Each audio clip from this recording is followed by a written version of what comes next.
So go into the cavern, watch your head, watch your step, and just go to the left and follow the path all the way down to that bottom room with the orange and yellow light. No further, please. Wow. Water. So cool. Oh yeah, warm in here. Now I'm between layers.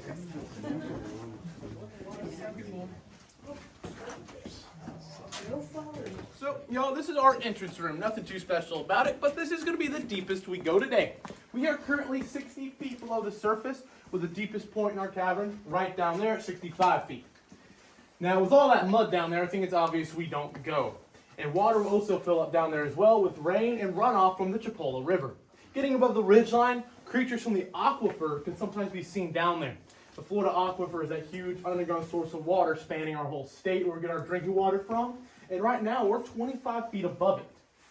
Now, when the water's high enough, you'll see creatures like cave crawfish and the extremely rare Georgia blind salamander. However, we've been in a drought since August. All right, we're going in the tuck and squeeze. Let the record reflect I'm 72 years old and I have a bad back, but I think we're gonna make it. Here we go. Just follow the guide. Okay. Little couple. Righty, so y'all be sure to use the handrail coming up the slope. It is steep and can be slippery.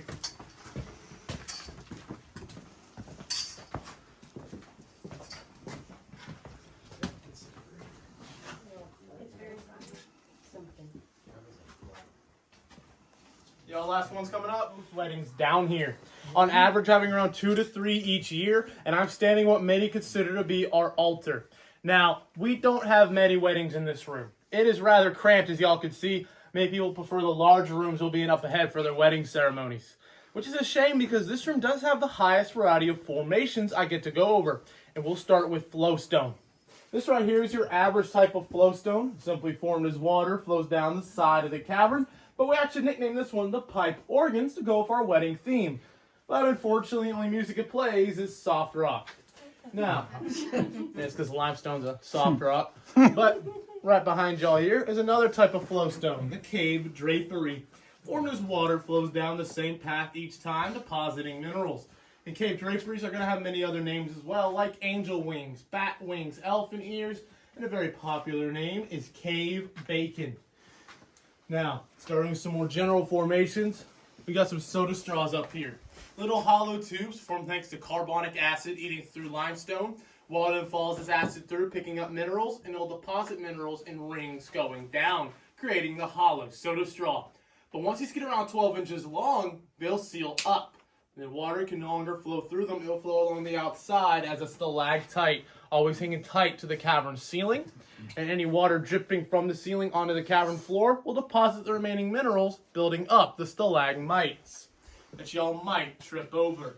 But as stalactites and stalagmites continue to grow, they will eventually meet and they become a column. We got one right here. Actually, a couple. Our wedding cake is also a column. And just giving you an idea how old this column is and how old all of our formations are, is on average in our cavern, it will take around 100 years for them to grow a single cubic inch. Think about that, y'all. 100 years is just 1 cubic inch. See, some of these columns were once together, but they split apart. They fractured thanks to a cavern shift. Now, our cavern will occasionally shift thanks to the Florida aquifer. You see, when the water level beneath us begins to fluctuate and lower, this cavern becomes unstable. And so when it becomes unstable, it begins to shift, eventually causing formations to pull apart and fracture. So, that is a dinner bowl. We're over 60 left in here today from the core that they cemented into the ceiling, hung lanterns near, and it will reflect the light throughout the room, making it that little bit brighter. Because it needs a heavy rain. If it's raining hard enough up top, you might actually see the water flowing down these, filling cascading rimstone pools at their base, but they've all dried up. So, what you really want to look at in here is in the ceiling. You see, long ago, the state of Florida was a vast, shallow sea. And feel free to use the flashlights on your phones and look up in the ceiling. If you see something looking back at you, take your light off and let me know. And y'all are going to see hundreds of fossils, mostly seashells, but there are a couple sand dollar fragments in here, maybe a sea urchin if you're lucky. This was all from when Florida was that shallow sea. So right now, we're beneath a sea floor. All these fossils got here is over time, water pressure compacted the sand and sediment together of the sea floor, solidifying it into the limestone. And anything buried in that sand and sediment fossilized so you can see it today. Now, we used to have coral and shark's teeth in here, but unfortunately over the years they've been stolen. Steps to stay to the right, and if you are around my height, watch your heads. Y'all, I have personally suffered a concussion in here. So y'all please watch your heads and watch your steps as we go through. Did you get PTO? I don't remember. We're in the same boat. I don't know what happens. I was hoping to get a record. Y'all, welcome to our discovery room where in 1937 a man named Oliver Shalafo, surveying the land above us, happened upon an uprooted tree right up here. Now this tree uprooted a long time ago, so it's no longer there, but it uprooted the night before his survey, and right up there is the original cavern entrance. Now, we had to seal it off. That's because in the 1960s we had some vandalism issues. People would break in through up there and began vandalizing the cavern. So you see plenty of broken formations in this room. You may notice them in earlier rooms because they got everywhere in here. You'll keep seeing broken formations like these stalactites and draperies that have flat bottoms and stalagmites that have flat tops. Another notable victim of the Vandals was this rock. This used to be a stalagmite that came up to around your knee. And this is actually what the cord tied their ropes around when first mapping out the cavern. Now, unfortunately, the Vandals destroyed it, but back when it was used, y'all, this was called a knee stopper, and you would be able to see where they would tie ropes around this when first mapping out the cavern. However, they destroyed it, creating our most notorious tripping hazard, the Rock of Many Names. The catacombs of Rome, don't worry, there's no dead bodies though, just the original cavern floor. Look to the left and to the right down here, all the way to even our exit, you'll see the original cavern floor that a group of CCC workers nicknamed the Gopher Gang had to crawl through. And they were crawling through spaces no higher than 12 inches, some even lower, all to map out this cavern and to carve out our pathways with hammer and chisel. So you'll be seeing that down here. A little higher now.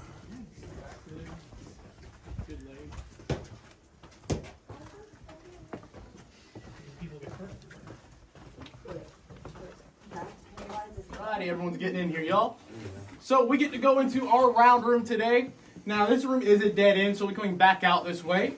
So as we enter the round room, y'all, please be sure to watch your heads and watch your steps. Please.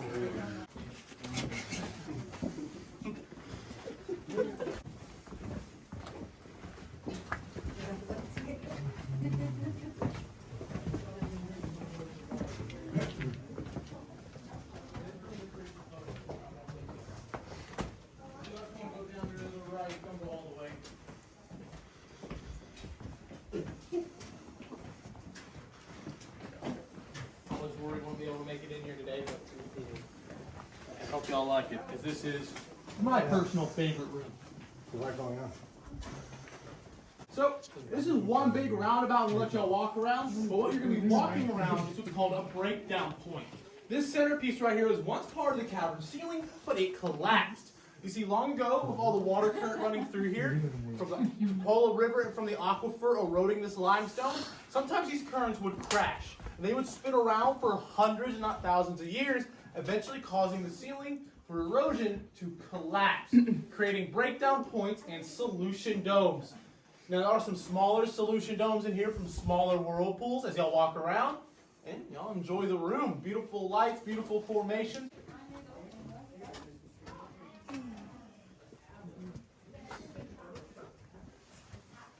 Good day, and I hope y'all enjoyed the tour. Well done. Yes, sir. I hope y'all Are you a enjoyed it. volunteer or an employee? I am an employee with the gift shop. Oh, cool. Y'all come over to the rocks out here now. Y'all have a good one. Hope y'all enjoy. Thank you.